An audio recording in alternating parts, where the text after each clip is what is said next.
Welcome to the Real News Network. I'm Paul Jay in Baltimore. With all the debate about cuts to social programs, what will happen on the issue of crime, particularly youth crime?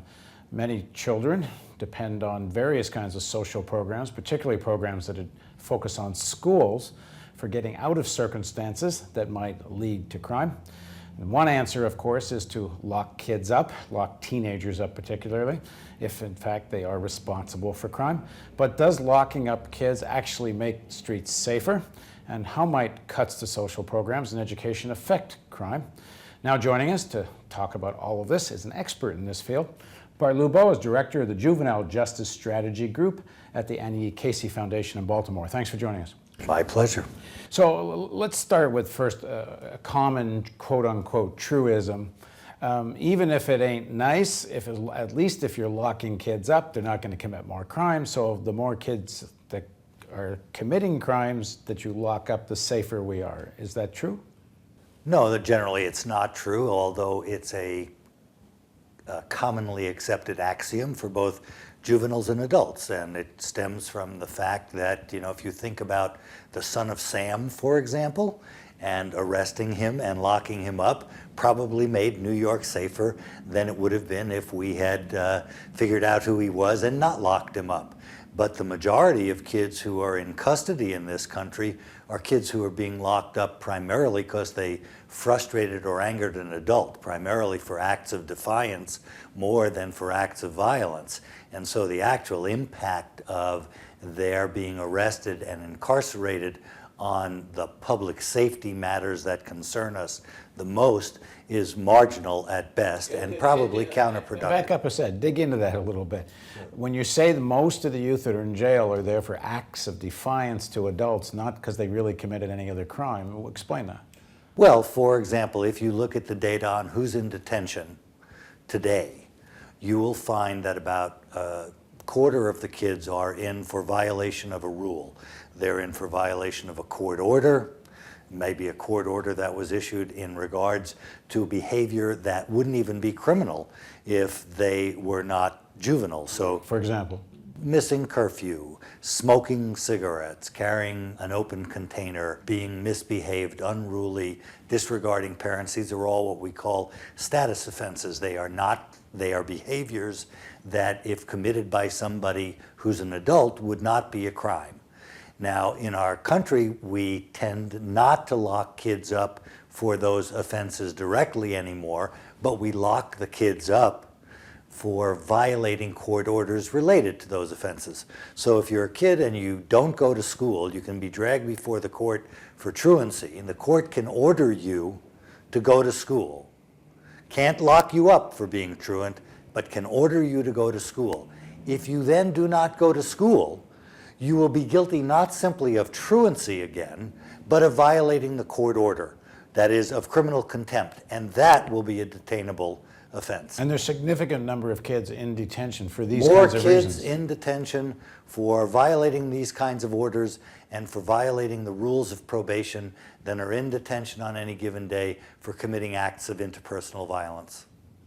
So talk a little bit more about Baltimore and why are kids being sent to jail in Baltimore? Baltimore is no different than any other major urban center.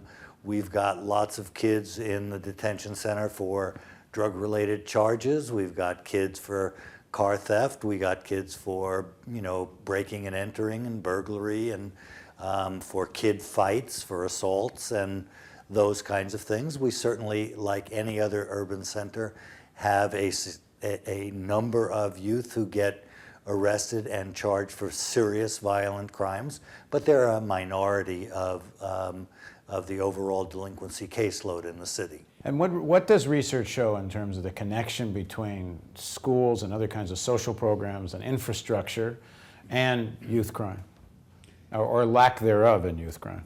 Well, I guess the shortest answer is that research on delinquency has long held that a weak connection to the educational system is a strong risk factor for delinquency. So the kids who are most truant, who are dropping out earliest, who do most poorly in school, are the youth that the research would indicate are at greatest risk of becoming delinquent and of remaining delinquent for a long time. So, for example, this has huge implications for educational policy. If we push those kids out of the school system, whether because of zero tolerance policies that basically look at their behavior and suspend or expel them for matters that when I was a kid, resulted in being held after school and maybe being admonished by the vice principal for discipline. If we kick those kids out of school now, we increase the odds that they are going to engage in criminal behavior and are going to become a burden to the society in a variety of other ways as adults. When you watch a show like The Wire, which was about Baltimore, there was a part of the season was about high schools, and it seemed part of the issue was when you start getting these higher and higher teacher-student ratios and more students per teacher, it's more and more impossible or difficult for teachers to deal with kids that have some kind of behavior problems. So they're more likely to kick them out. So these cuts to education funding, how does that affect that kind of a situation?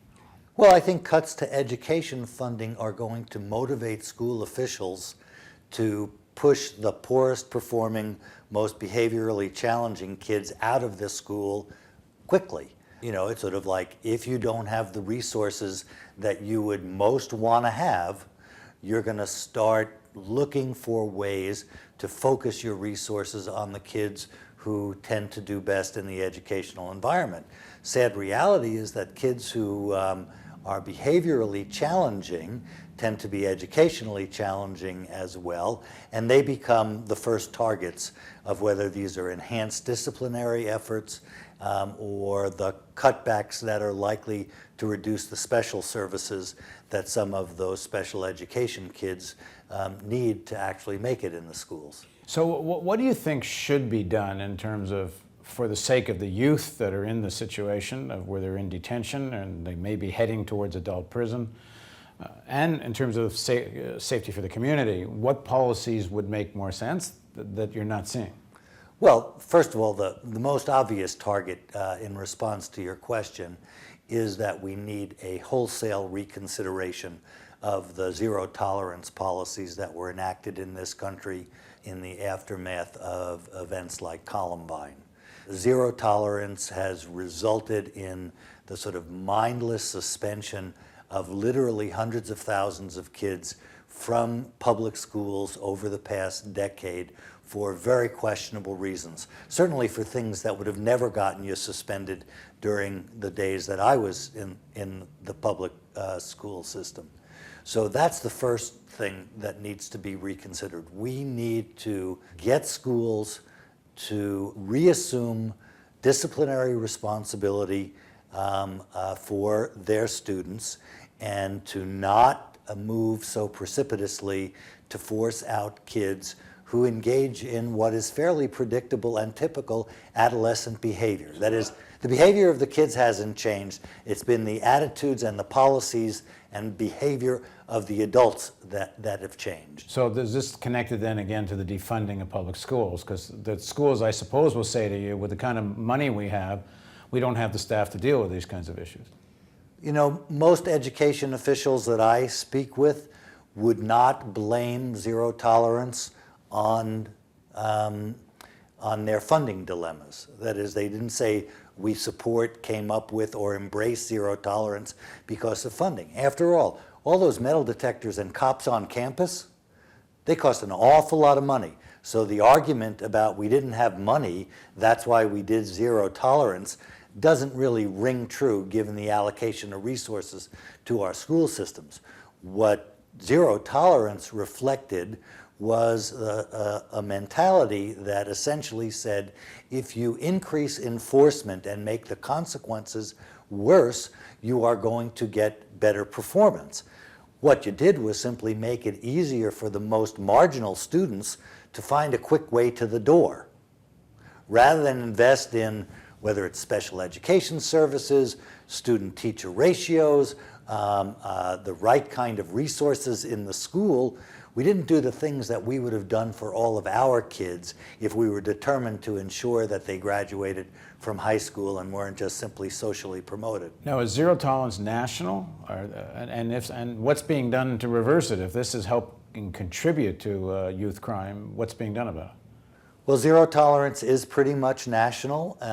There are exceptions to the rule in terms of places that are re-examining zero tolerance, and I think that there is gathering momentum around that nowadays, and that's good news. But by and large, we are still operating in a zero tolerance policy environment in our schools based on the theory that if you don't want to come here and learn and you're going to misbehave, there are other kids who do come here to learn and don't misbehave, and we're going to reserve school space for them. What can be done about it? What should be done?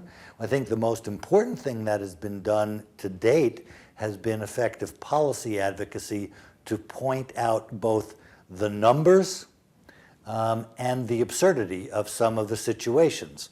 So, seeing pictures of 8-year-olds in handcuffs in school has been influential in making people scratch their heads and say, what are we doing here?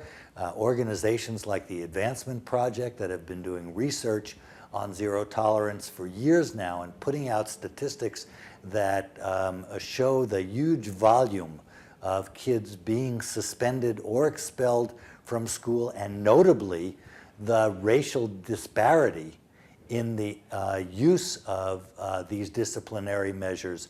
So the further disadvantaging of the already most disadvantaged cohorts of our student population has simply been reinforced by zero tolerance policies. And I think that policy advocacy is now starting to resonate with folks, and people are starting to ask, why are we doing this, and can't we do better? Thanks for joining us. And thank you for joining us on the Real News Network.